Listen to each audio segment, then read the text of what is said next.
ReCreators deliver DIY skills-based workshops around upcycling across the Auckland region. We found that as a social enterprise, the business model to be viable if we're able to move around into different locations. And basically we partner with community organisations, centres or groups that are interested in zero waste or community education across the Auckland region. So an example would be Auckland Council, all of their community centres. There are also community-led community centres that we partner with, or zero waste groups, and basically we book in events and we hold them in their location, and they help us advertise to their local audience, and then we deliver it. And we also team up in funding. So if we're doing funding applications, we partner with those organisations. They send us in support letters, and so then we're able to go to various different types of local boards in our Auckland Council, or to creative communities or various different philanthropic groups, and say we've partnered with these 60 organisations and these are the particular classes that we want to deliver. And then doing that, being able to offer a variety of classes. So using the collective, we've got people who specialise in woodwork, in textiles, in printing, just in general arts and crafts. And then behind the scenes, we also have people that specialise in marketing, business skills, funding applications. So using all of those skills together to make the business work. Sounds really exciting. You're obviously quite entrepreneurial yourself. Yeah, I suppose I've always... So I did a business degree, a property economics degree, and I did work in kind of corporate consulting and working on business process design, and then realised I wasn't really interested in the corporate world, but have always used those business process design skills in all the other roles that I've worked in. Because they're really important to make things work, and very conscious about having a viable business, and ensuring that creatives get paid well, and that we kind of practice kind of social and environmental justice. It also, how do you find that your participants respond to workshops that you provide? So they're based in a community setting, and we have ratios of either 1 to 10 for adults or 2 to 16 for children. For health and safety reasons, we always have a second facilitator there. They're always based on a particular make a chopping board, or sew a ruru, or design a creative tile. And so the participant will leave with something that's finished, and each participant leaves with something different. Like, they've all got different designs, even though it's the same structure of a class.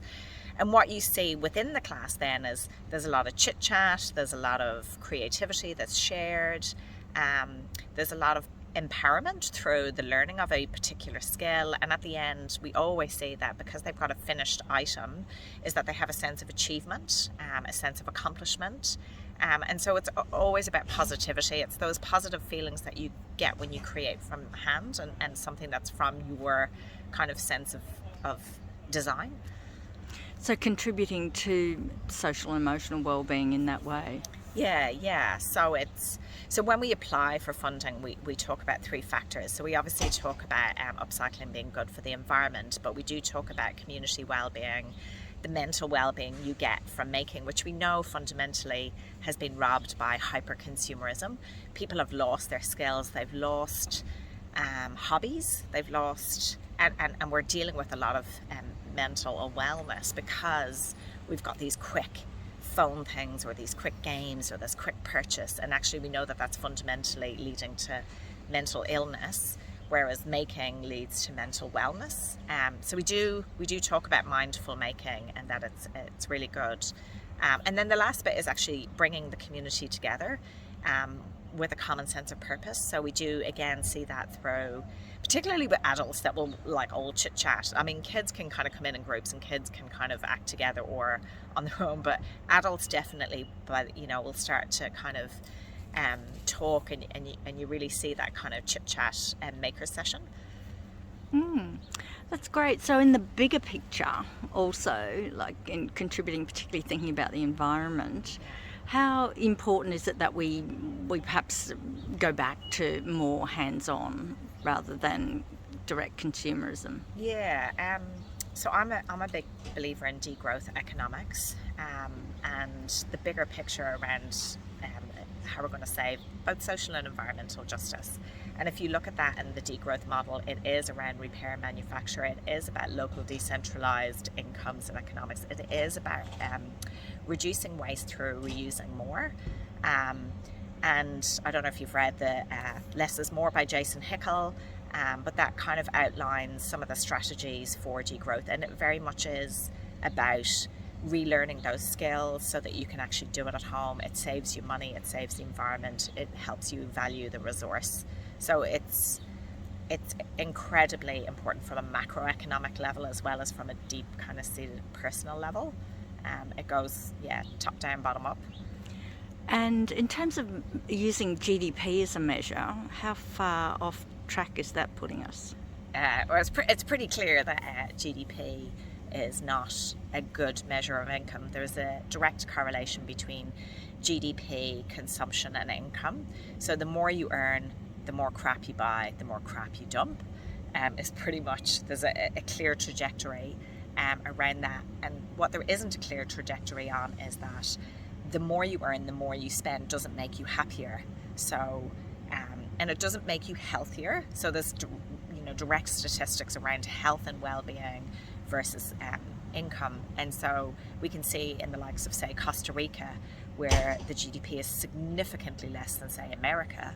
America, for all its GDP wealth, actually has a lot of social issues and a lot of kind of mental illness to some degree, or unwellness.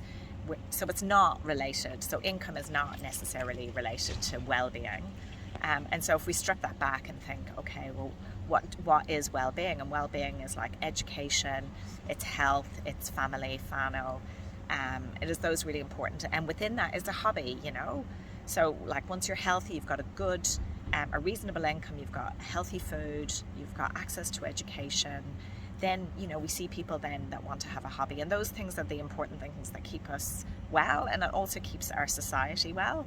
So it would be really great to see politicians embrace the idea of a degrowth economy and how to plan that forward so that there is well-being in our community. And in terms of the climate crisis as well, I guess this is a big motivation as well as well-being. It's actually about being able to continue to live. Yeah, totally. I mean, I suppose social and environmental justice are completely intertwined. I mean, the issues that we have around obesity, some of these social issues, the issues around Indigenous cultures, being down at the bottom of the heap and being more represented in, criminality and stuff like that is all centered around this level of greed, like colonization, going in, taking things, and, having slavery and taking resources so that you can grow one thing to be richer. They're all kind of intertwined. So if we unpack that and do the opposite and have a more kind of centered economy, more equal economy than that, we do see that in other countries like Scandinavia, where it produces better outcomes for everybody, so it's really about bringing both sides into the center. And how about individual behaviour change and ways to reduce our material footprint? Is that obviously what we all need to be doing? Yeah. So we were chatting about the 2-ton lifestyle. So the aim for individuals on this planet is to live a 2-ton lifestyle. In Aotearoa, New Zealand, it's just over 9 tons per person is the average. So that's significantly more than the 2 tons. And I think for anybody, if they really genuinely believe in environmental action, you need to get that 9-ton lifestyle down to 2 tons. And in developing countries, they've got, like, say, 0.5 tons. They want to get up to the 2 tons, so they need to have a decent level of. And so in order for that to happen, there's got to be massive changes, like a massive reduction in consumerism, a massive reduction in meat eating, a massive reduction in transportation, a massive reduction in overseas travel. So it's literally pulling all those things back. And what we're offering as an alternative is that you spend more time making, you are more creative, or you might be a gardener, or you might be something else. So you actually spend more time in your hobbies at a local level. So we're not taking everything away. It's just it's pretty much going back to a more traditional way of living that we did a number of decades ago. And it doesn't mean that you can't have some technological help, and actually we have quite a lot of technological opportunities, but really it is about behaviour.